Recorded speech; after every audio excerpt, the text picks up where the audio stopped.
एवढा तुम्ही तिथे वेळ दिला असतात त्या सगळ्या गोष्टी तुम्हाला कळल्या असत्या. पण बीडमध्ये जाऊन सगळी दादागिरी करायची, दहशत करायची, जमिनी लाटायच्या, हे सगळे जे प्रकार चालले होते ना, तुमच्या अगदी मामींपासून सगळ्यांची जमीन तुम्ही लाटलीत, ते काम तुम्ही केली असतीत ना एक मंत्री म्हणून, त्या सगळ्या गोष्टी तुम्हाला कळल्या असत्या. बरं, त्याच्या पुढे जाऊन आपण बोलूया. आता 2 अधिकारी आहेत, तर एका अधिकाऱ्यांनी काय लिहिलं होतं ते आपण वाचूया. हे अधिकारी लिहितात आणि वाचूया, कारण ते कदाचित ते वाचन त्यांचं नसावं बहुतेक.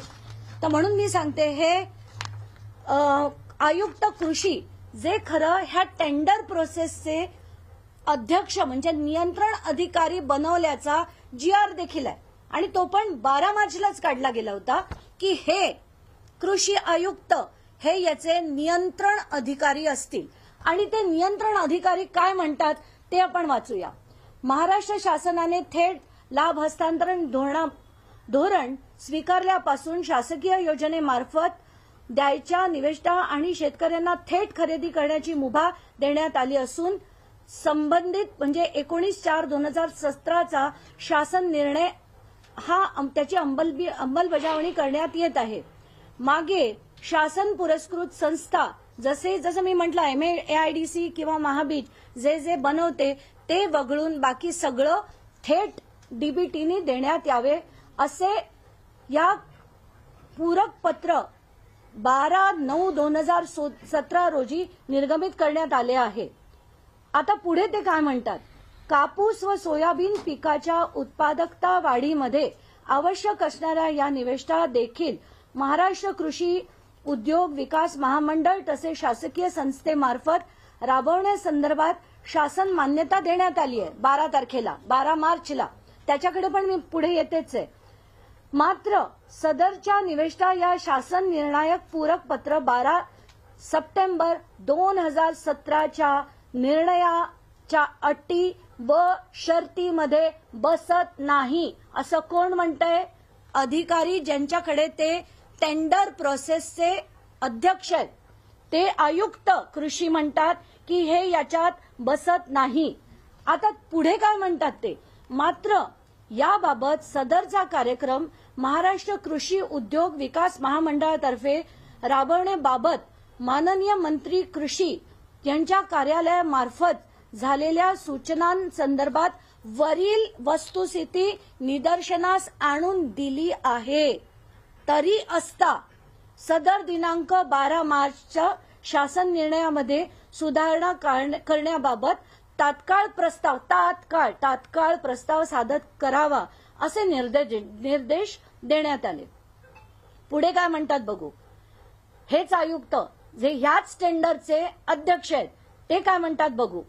संदर्भ 19च्या महाराष्ट्र शासन वित्त विभागाच्या परिपत्रक 18/3/17 मध्ये केवळ अनुदान व्यगत होऊ नये म्हणून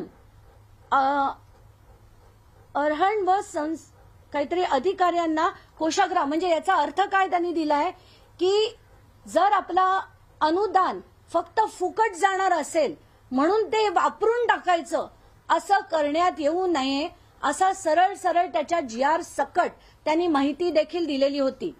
आता त्याच्यात आणि पुढे ते म्हणतात की याच आर्थिक वर्षात म्हणजे 15/2/24 रोजी तसेच त्यानंतर कोणत्याही खरेदीच्या प्रस्तावना मंजूर करण्यात येऊ नये असे नमूद केलेले आहे.